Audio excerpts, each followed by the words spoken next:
Hello കൂട്ടുകാരെ, അപ്പം ഞാനിന്ന് 4 മണി പലഹാരമായിട്ട് ഉണ്ടാക്കാൻ പോകുന്നത് വയനയപ്പമാണ്. അത് ഞാൻ അപ്പുറത്തെ വീട്ടിലെ സോനുൻ്റെ വീട്ടിൽ നിന്ന് കൊണ്ടുവന്ന വയനയിലയാണേ. അപ്പോൾ അതിനെ ഞാനെടുത്ത് കഴുകി വൃത്തിയാക്കി എടുത്തപ്പോൾ കുറച്ച് പഴുത്ത കൂഴച്ചക്ക ഉണ്ടായിരുന്നു. അരിപ്പൊടിയിലാണ് ഇന്ന് ഉണ്ടാക്കുന്നത്. അപ്പോൾ അരിപ്പൊടി, പഴുത്ത കൂഴച്ചക്ക, ശർക്കര, തേങ്ങ, ഏലക്ക, ഇല, ഇത്രയേ ഉള്ളൂ ഇന്നത്തെ ഇൻഗ്രീഡിയൻസ്. അപ്പോൾ അരിപ്പൊടി എടുത്ത് ഞാൻ അതിനകത്തോട്ട് ചക്ക മിക്സിയിലടിച്ച് അതിനെ പഴത്തിന് പകരം ചക്കയാണ് ചേർക്കുന്നത്.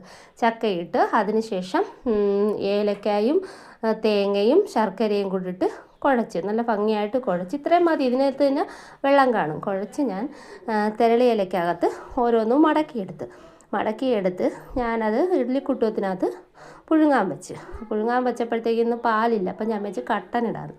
അങ്ങനെ കട്ടനിട്ട് തെരളിയും പുഴുങ്ങി വന്നപ്പോഴത്തേക്ക് എൻ്റെ അണ്ണൻ ഇരുപുരത്തുനിന്ന് വന്നേ. അപ്പം ഞാൻ വെച്ചെങ്കിൽ പിന്നെ അണ്ണന് കട്ടനും തെരളി ഇലയും കൂടെ കൊണ്ടു കൊടുക്കാമെന്ന് വെച്ച്.